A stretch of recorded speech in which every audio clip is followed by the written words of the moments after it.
You ever wake up thinking it's going to be just another normal Tuesday, and by sunrise, you're starring in your own episode of Law and Order? HOA Victims Unit? That's how my day started, anyway. 6 a.m., sun barely up, and I'm outside my ranch 40 acres of Texas that's been in my family since before Color T turning off my own water valve, minding my own business. 10 seconds later, the front door across the road flies open so hard, I swear the hinges beg for mercy. Out storms Delilah, self-appointed queen of the neighborhood association hair, matted with enough shampoo suds to start a foam party. Bathrobe flapping so wide, I see more than I bargained for, and screaming like she just caught me setting fire to the courthouse. You cut my water. Call 911 right now. He's sabotaging the neighborhood. She's got soap dripping in her eyes, phone in hand, already dialing the cops on me for touching equipment on land my family's owned since the Beatles were on tour. Now, before you go thinking, surely this can't get any dumber. Trust me, it does. 20 minutes later, 3 sheriff's deputies roll up, hands hovering over their holsters, ready to take down the infamous water bandit of Cedar Ridge. All because the local HOA president Delilah, the shampoo warrior, decided that my private well was, apparently, community property. The thing is, her entire meltdown from the frantic 911 call to the shampoo in her eyeballs was caught on my security cameras. High def, surround sound, every glorious second. And let me tell you, that footage was about to end her reign faster than a squirrel on an electric fence. But I get ahead of myself. If you're sitting there wondering how shutting off my water valve ruined her shower, well, buckle up. See, when Delilah's ex-husband built this so-called luxury subdivision, he cut more corners than a 5-year-old with safety scissors. Instead of running proper water lines, he hooked the entire neighborhood onto a cheap pressure system that tapped straight into the old easement line running along my Perpertomy family's water, my grandpa's old well. So, when I switched to my well, everyone downstream, including Delilah, lost their pressure. Now, here's the kicker. That was all perfectly legal. My grandpa's water rights? They predated that subdivision by 60 years. But nobody told Queen Delilah that when she bought her marble palace. The deputies spent a good 20 minutes trying to untangle the mesh property maps spread on the cruiser hood, 3 grown men squinting at my plumbing like it was the Rosetta Stone, while Delilah soaked in vanilla-scented entitlement paste up and down her driveway, demanding I be arrested for destroying property values. It smelled like expensive shampoo and pure, uncut ego-heavy in the morning air. Finally, the county inspector Marcus Rivera, good man, shows up, looks over the situation, and tells the officers, yeah, he's fine. He can turn his own water off. The lead deputy gives Delilah the same look my grandpa used to give stubborn cattle. Ma'am, he says, the man turned off his own water on his own land. That's not a crime. Maybe now you're thinking, how'd it get this far? How does a Tuesday morning end up with cops and shampoo and angry bathrobes? Well, pull up a chair. My name's Jackson Briggs. Retired Navy engineer, 26 years, fixing things nobody else could, spotting trouble from a mile off. I figured when Grandpa left me the ranch 2 years ago, I'd finally found peace and quiet. This land's been in my blood since 1892. Mineral rights, water rights, grazing, all of it. Grandpa built every inch, dug the well himself, put up the fences, restored old tractors in the shop until he was 85. It was simple. It was quiet. Then California came to Texas. Some developer bought the lot next door, started putting up mansions that looked like they belonged in Beverly Hills. Crown jewel of the place was a 4,000-square-foot monster 3-car garage. Marble everywhere. Cost enough to make local ranchers spit out their coffee. Delilah swoops in, straight out of a Silicon Valley divorce, rolling in alimony and a hunger for control. She came preaching small-town values and real Texas living. 3 months later, she's president of the HOA, dead set on raising property standards. Translation: get rid of the ranch that makes her McMansion look like it doesn't belong. First thing, I get a complaint letter about my livestock, me horses, my chickens not fitting the residential character of the area. Never mind my family's animals had been here longer than her neighborhood. Then came a tax bomb. Thanks to all those HOA improvements, streetlights, a golf course pond, landscaping that needed more water than a rice paddock, property taxes jumped from $1,800 to $12,400. Paying for amenities I never wanted, couldn't use, didn't vote for. But Delilah was just warming up. Every week, a new complaint. Workshop too loud. My truck too ugly. Fence too rustic. Always with the same threat: join the HOA, or she'd find a legal way to force me in. The last straw was when County Inspector Marcus showed up for a surprise livestock inspection. Poor guy spent 2 hours documenting that my horses were healthier than most subdivision kids and my chicken coop cleaner than her kitchen. As he loaded his clipboard, he pulled me aside. "Jackson, your place is perfect. But your neighbor? She's filed more complaints in 3 months than I see in a year. Watch your back." So, Delilah makes her big move. An official petition. Claims my property should be forced into the HOA and must cut water usage by 60%, or else. She walks over in $500 shoes, drops the papers in my hand, and the look on her face said she thought I'd roll over. Nope. That petition was her opening shot, and she picked the wrong ex-Navy engineer for a fight. Things got crazier. I spot a guy in khakis, lurking with a camera, taking pictures of my sprinklers, counting how many times my chickens drink. Turns out Delilah's hired a private eye to document my supposed water violations. She files a complaint to the county, says I'm running illegal irrigation, stealing municipal water, endangering the drought recovery. Wants immediate restrictions and a full investigation. But you don't spend 26 years in the Navy without learning to cover your bases. While she's playing spy games, I'm digging in the courthouse archives' dusty boxes full of handwritten deeds and yellowed survey maps.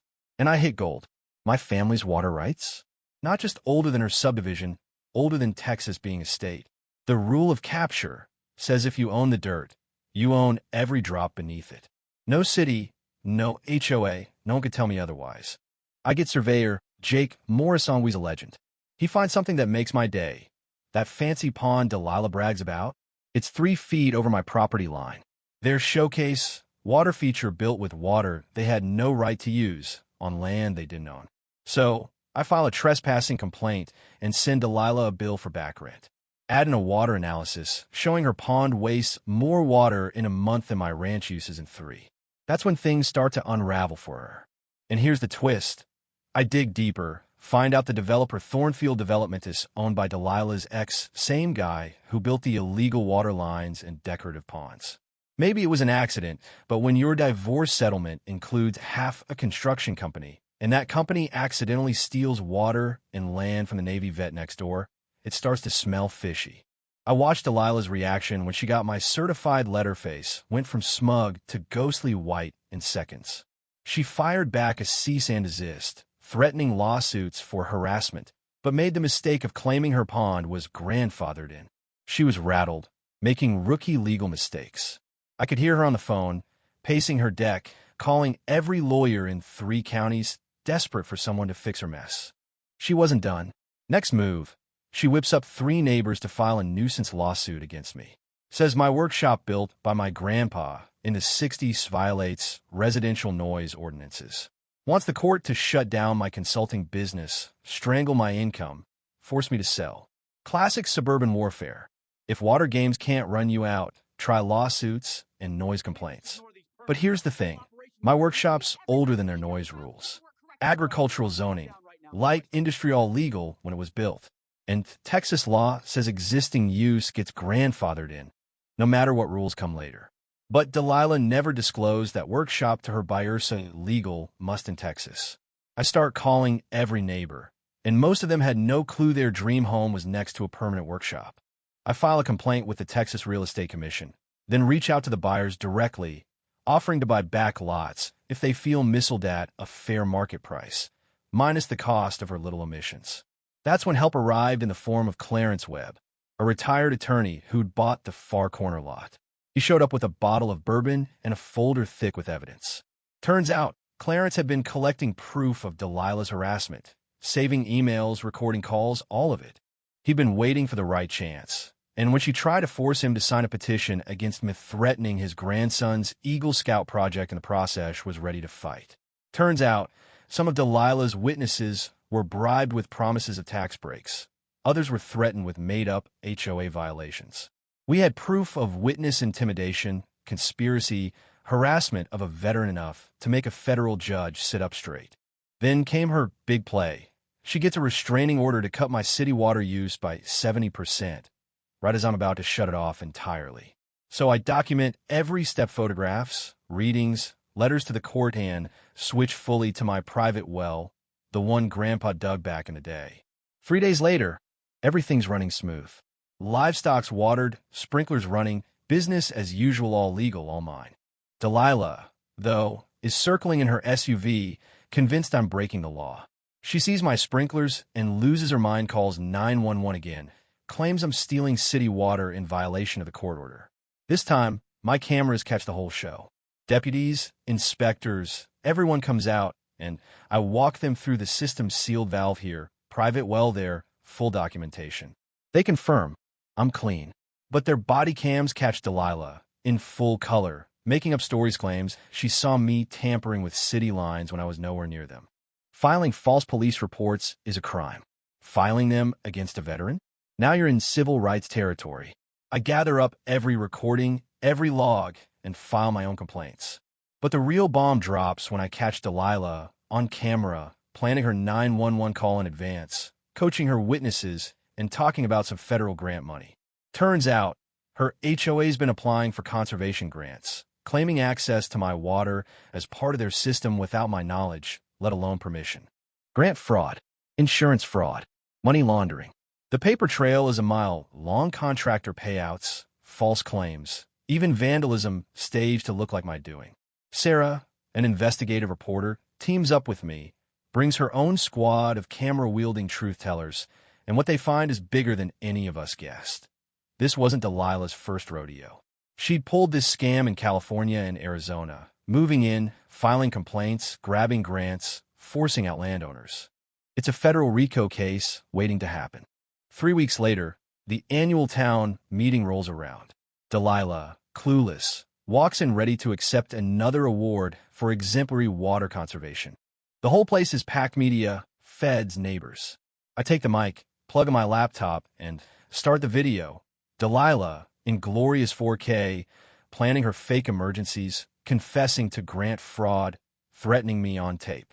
Every lie, every scheme, every bribe right there on the big screen. Before she can even shriek about illegally obtained evidence, the FBI is on their feet. Handcuffs click, cameras flash, and Delilah is frog-marched out the door, screaming about her rights as her ex-husband gets arrested right behind her. The HOA dissolves in weeks. The subdivision, once ruled by fear and paperwork, becomes a real community: neighbors helping neighbors, property values actually going up because of the media coverage. I use the settlement money to restore Grandpa's workshop, turn the ranch into a teaching center for veterans and water rights. School kids tour the place. The DOJ launches investigations nationwide based on our case. Clarence, Sarah, Marcus, they all play a part, and our little victory ripples across the country. If you're sitting there thinking, man, that's satisfying, let me tell you it was. Not because someone got sent to prison, though, that sure didn't hurt, but because the truth came out and it stuck, because a bully got what was coming, and because a community learned what it means to have each other's backs. But the lesson? It's not about water or even about land. It's about power, the kind some folks think they're born to have over others. They'll use rules, complaints, even the law, if it means controlling you. And the only thing that stops them is when you stand up, document everything, and fight back with more patience and precision than they can imagine. You ever dealt with a neighbor or HOA nightmare? The kind that makes you question if common sense even exists anymore? Share your story below. I want to hear how you handled it, or how you wish you did. And if you want to see more about how karma comes back around, wait until you hear about the time a neighbor tried to claim my buddy's yard because she didn't like the paint color, tree law, property lines, and the most expensive hedge trimming in county history. Don't miss it. And remember, sometimes the sweetest revenge is just letting someone dig their own grave while you roll the cameras.